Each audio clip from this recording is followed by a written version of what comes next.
Nah tadi teman saya Pak Eka sudah membawakan evangelisasi diri, di mana dari situ tadi kita sudah dengar bersama bahwa melalui Nabi Yunus, awak kapal yang tadinya tidak mengenal Tuhan, jadi mengenal Tuhan. Tapi cerita Nabi Yunus nggak berhenti sampai di situ. Tadi kita udah dengar dari Romojo, walaupun dia bisa Allah memakai Nabi Yunus untuk membawa pertobatan kepada awak kapal, tetapi kalau kita lihat nanti di cerita di sini, Nabi Yunusnya sendiri belum bertobat sepenuhnya. Kenapa? Karena imannya dia masih terus-terus kabur-kabur, marah-marah tadi kan Romojo sampaikan. Nah, jadi di pertemuan kedua ini kita akan melihat bagaimana pertobatan Nabi Yunus itu sendiri, bagaimana Allah bergerak supaya Nabi Yunus itu akhirnya di cerita ini, di akhir cerita ada dua deskripsi, itu bahasa Inggris itu artinya vulnerable, itu berarti apa? Mudah disakiti, mudah dipengaruhi, atau mudah diserang. Nah paling gampang kalau kita lihat manusia ya, ini saya ada gambar kakek nenek ya Bapak Ibu. Kita mudah menerima konsep kerapuhan pada orang tua ataupun pada anak-anak. Orang tua biasanya kesehatan sudah mulai menurun, anak-anak juga mereka masih belum mandiri, sehingga mereka masih terus-menerus membutuhkan orang lain. Nah, kalau Indonesia itu jelas ya Bapak Ibu, kerapuhan ini juga sering didefinisikan dengan kelemahan. Kelemahan itu bisa dalam bentuk, contohnya, kelemahan itu jadi dalam berbagai macam aspek. Kelemahan hati misalnya, mudah putus asa, lemah hati, mudah tersinggung. Kemudian kalau iman itu berarti tidak teguh iman, mudah tergoda, mudah terombang-ambing. Kemudian kalau mulut tidak dapat memelihara kata-kata dan tidak dapat menyimpan rahasia. Nah, kalau kita dalam posisi yang memang kayak tadi seperti orang tua atau anak-anak itu mungkin lebih mudah ya, kita lebih mudah meng-capture, mengidentifikasi kerapuhan manusia. Tapi kalau kayak Bapak Ibu di sini ya, kita semua puji Tuhan sehat-sehat ya kan, ganteng-ganteng, cantik-cantik. Seperti tadi yang Romojo bilang, bahasa Israel waktu posisi puncak itu mereka malah gagal menyadari kerapuhan. Nah kita itu biasanya juga manusia, pada saat kita di posisi puncak semuanya baik, Tuhan kasih rezeki bagus, karir bagus, kita gagal menyadari kalau kita ini adalah manusia yang rapuh, yang memang diciptakan Allah supaya kita menyadari bahwa kita tuh terus-menerus tidak pernah berhenti membutuhkan Allah. Jadi kerapuhan itu harus kita rangkul dan harus kita sadari. Dan pada saat kita sadari itu, kita menyadari juga kalau kita membutuhkan Allah selalu dan terus-menerus. Makanya Nabi Yunus itu kenapa gagal? Karena dia merasa, wah saya seorang nabi, saya orang suci. Apa sih bangsa Niniwe? Dia tidak kenal Allah, perilakunya tidak baik. Tapi jadinya disitulah dia gagal. Di situ kegagalan Nabi Yunus. Karena dia tidak menyadari bahwa walaupun dia seorang nabi, dia adalah nabi Allah yang terus-menerus membutuhkan Allah dalam karya-karyanya. Jadi makanya di tema kedua adalah evangelisasi diri itu tidak bisa berhenti di situ. Kita juga harus menyadari bahwa kita manusia yang rapuh dan terus-menerus memerlukan pertobatan. Menyadari kita membutuhkan pertobatan. Oke, selanjutnya saya masuk dalam penjelasan teks. Saya buat amat sangat simpel, jadi persis seperti di buku. Persis seperti di buku dengan harapan, karena kalau pengalaman saya bawa di lingkungan, ya memang pegang buku kan Bapak Ibu ya, fasilitator dan umat. Jadi ini persis seperti buku. Cuman saya hanya tambahkan pemaparan sedikit aja. Jadi yang pertama, kan dikatakan Yunus itu gusar dan marah kepada Allah. Kenapa Yunus gusar dan marah kepada Allah? Bisa ditemukan jawabannya di teks. Yaitu apa? Yang pertama dikatakan, tetapi hal itu membuat Yunus sangat gusar dan marah. Hal itunya itu apa Bapak Ibu? Kan ini bab 4, tadi Pak Eka bawa bab 1. Ada cerita-cerita di bab 2 dan bab 3 yang mau tidak mau Bapak Ibu harus sedikit ceritakan supaya nanti para umat itu ngerti. Hal itu tuh apa? Hal itu adalah pertobatan Niniwe. Itu yang membuat Yunus marah. Itu satu. Kemudian dikatakan di sini juga ini ya, ayat yang ada di covernya buku Bapak Ibu PKSM. Dikatakan begini. Dia juga marah kenapa?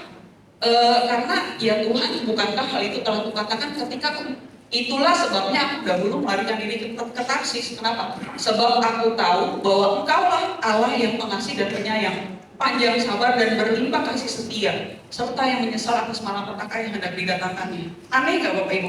Ironi tadi Romo Jo bilang. Kita tuh kalau punya Allah yang pengasih dan penyayang, harusnya kita ngapain? Senang. Tapi di sini Yunus ngapain?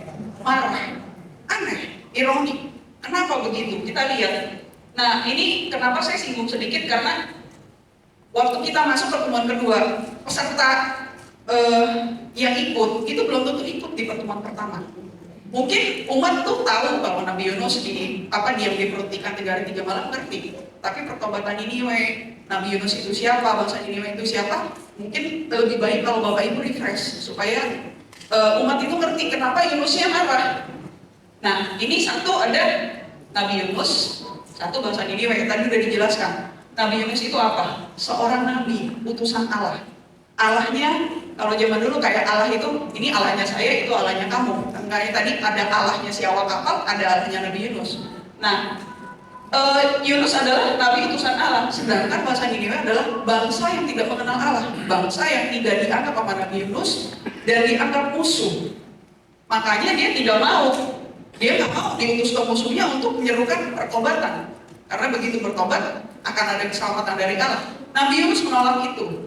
Makanya dia, jadi kita lihat di sini bagaimana perilakunya Nabi Yunus. Dia tadi diutus ke Niniwe, akan ke Tarsis. Di sini kita lihat bahwa dikatakan tadi, kalau kita lihat kisah ini, Nabi Yunus ini malahan kabur dari perintah Allah. Tapi kita lihat bangsa Niniwe yang katanya dibilangin bangsa yang tidak mengenal Allah, tapi apa? Mereka malah ada pertobatan yang luar biasa. Di sini pertobatan yang luar biasa, kenapa? Bukan hanya raja dan rakyatnya. Di sini dikatakan bahkan hewan ternaknya juga ikut-ikut berpuasa dan bertobat. Pertobatan luar biasa.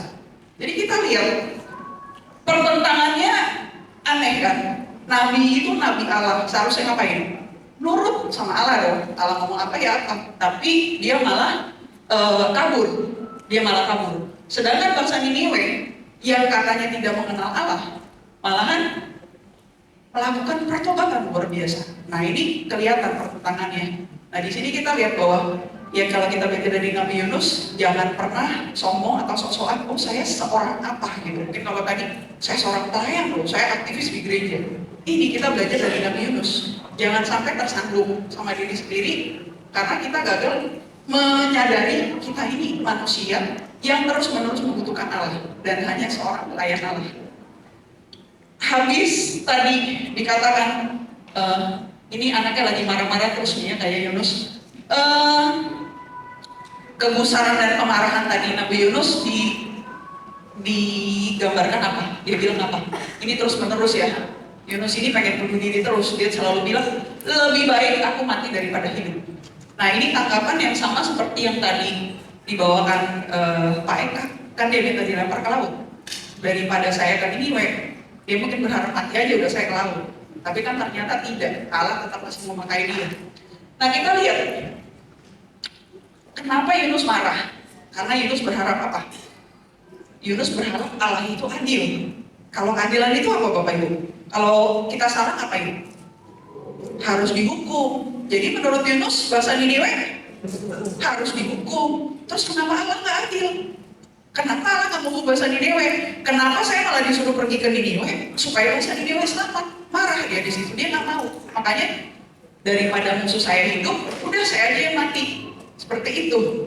Nah, kita lihat bagaimana Nabi Yunus itu berpikir keadilan menurut pemikirannya dia, keadilan manusia yang tadi Bapak Ibu bilang.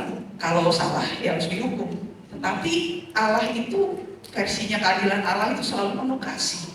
Bukan seperti pemikirannya Nabi Yunus yang kalau bersalah harus dihukum. Allah kita bukan seperti itu. Balik, Allah itu adalah kasih. Nah, kemudian dari tadi kita lihat ketika Yunus bilang dia mau mati saja. Kita lihat, jadi ini kalau pertemuan kedua kayak Yunus ngapain, terus ada respon Allah. Yunus ngapain, ada respon Allah. Tadi Yunus marah, Yunus minta, dia bilang lebih baik mati. Bagaimana respon Allah terhadap pilihan Yunus? Di sini Tuhan bilang, ini saya ada halat-halat warna merah, karena ini biasanya nanti di dalam perikop itu diulang-ulang Bapak Ibu. Di sini dikatakan, patutkah engkau marah?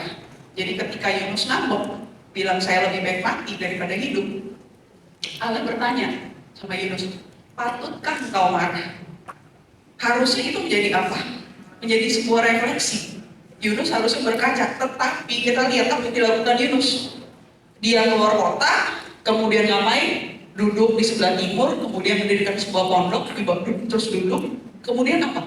Melihat apa yang akan terjadi atas kota itu. Kalau di sini berarti Bapak Ibu bisa lihat gak? Tersiratnya apa? Yunus itu ngapain? Dia masih nunggu-nunggu, ngarep apa? Ngarep Tuhan menghukum bangsa Niniwe. Iya kan?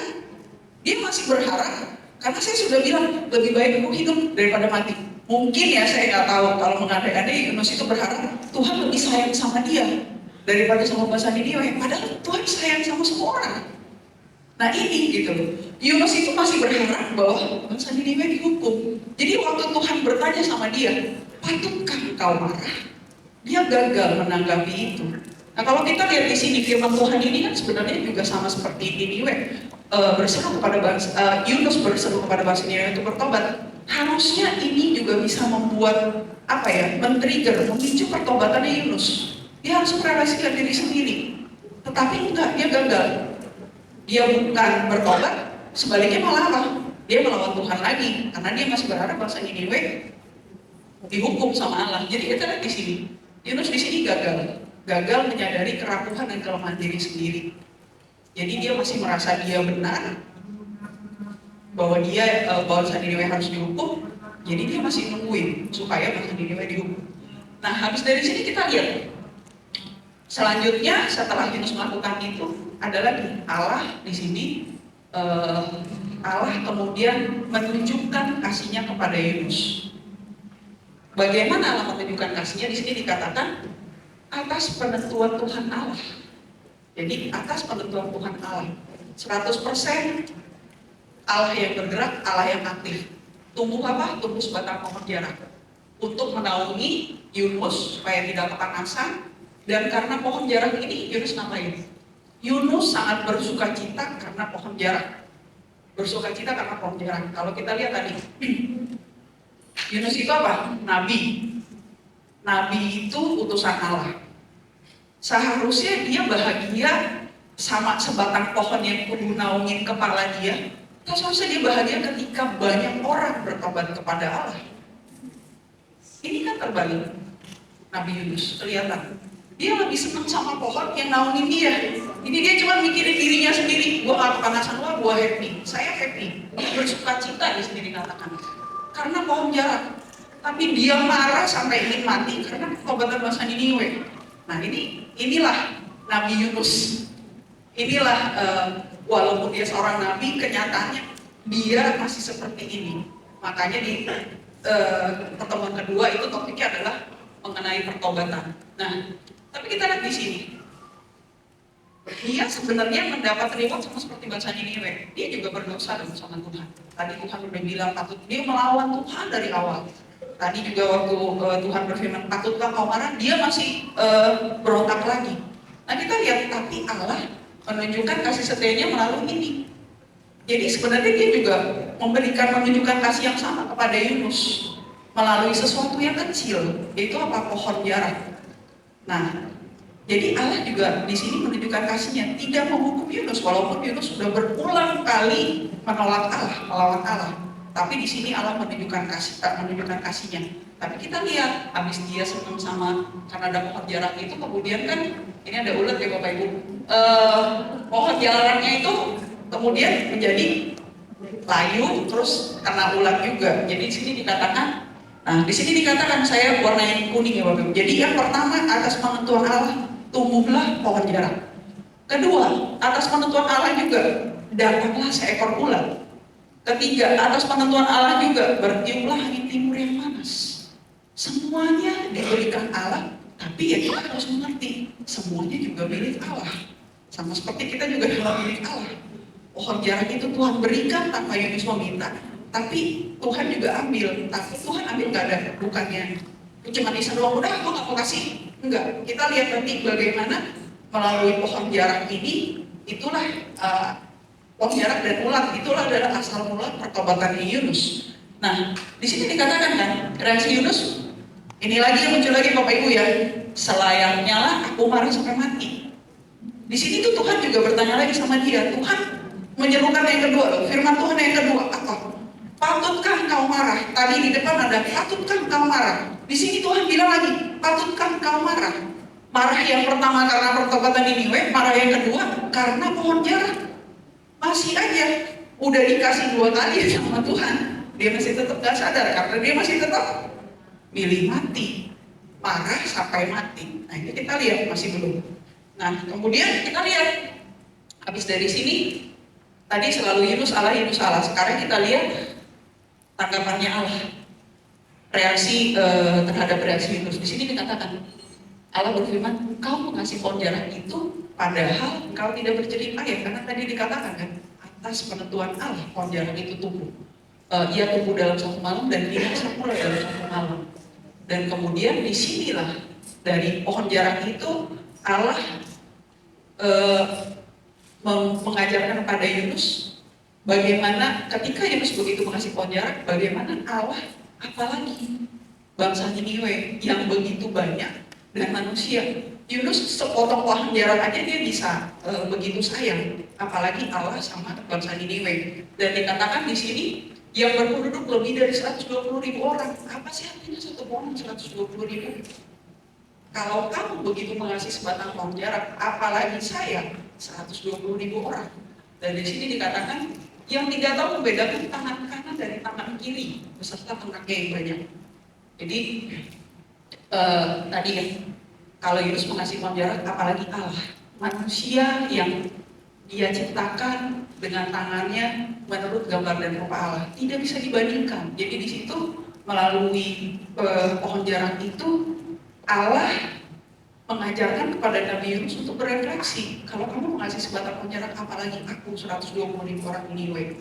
Dan kemudian tuh tadi di ayatnya tadi dikatakan yang tidak bisa membedakan tangan kiri dan tangan kanan. Maksudnya apa? Orang-orang Niniwe itu berdosa, tapi mungkin bisa jadi mereka tidak tahu keberdosaannya mereka, tidak menyadari bahwa mereka berdosa. Tidak menyadari bahwa mereka berdosa, itulah sebabnya perlu apa? Perlu yang pertama. Perlu apa Bapak Ibu? Evangelisasi diri buat apa? Kita itu harus menjadi tangan Allah, kepanjangan tangan Allah untuk apa? Untuk menyadarkan orang-orang, untuk menobatkan orang-orang seperti itu. Karena banyak orang yang bisa jadi tidak menyadari keberdosaannya mereka. Kemudian terakhir penutupnya keenam sebagai kesimpulan, yang pertama tadi intinya adalah bahwa untuk bisa kita melakukan evangelisasi diri dan pertobatan, kita tuh harus menyadari sepenuhnya bahwa kita adalah manusia yang rapuh. Supaya kita menyadarkan diri pada apa? Pada Allah, bukan pada kekuatan diri kita sendiri, bukan pada pemikiran kita sendiri. Karena begitu kita merasa saya mampu, saya pintar, saya kuat, kita lupa sama Allah. Dan disitulah nanti kita gagal. Nah yang kedua, kita lihat dua tema itu intinya apa? Kasih Allah menggerakkan. Bahwa apa? Bahwa Allah yang bergerak, Allah yang aktif menggerakkan manusia. Dan kita lihat di sini, waktu yang pertama Allah bergerak mengutus apa? Mengutus Yunus kepada bangsa Niniwe. Jadi Yunus mengevangelisasi diri kepada bangsa Niniwe. Yang kedua, Allah pakai apa untuk menobatkan Yunus? Allah memakai apa untuk menggerakkan pertobatan Yunus? Allah memakai pohon jarah dan ulat. Ya Bapak Ibu, seorang Allah menggunakan Yunus seorang nabi untuk menobatkan bangsa Niniwe. Tapi untuk menobatkan seorang nabi, Allah cuma pakai apa? Pohon jarah dan ulat. Jadi saya percaya kita semua lebih besar dari pohon jarah dan ulat ya Bapak Ibu. Ya, setidak-tidaknya kita lebih besar dari pohon jarah dan ulat. Jadi kalau Allah bisa memakai pohon jarah dan ulat untuk menggerakkan pertobatan seorang nabi, mudah-mudahan kita semua tuh juga bisa percaya bahwa Allah juga bisa menggerakkan kita semua untuk apa? Supaya kita bisa mengevangelisasi diri kita untuk bawa pertobatan kepada orang. Tapi di lain sisi kita juga harus terus-menerus aktif bertobat, tidak bisa berhenti gitu.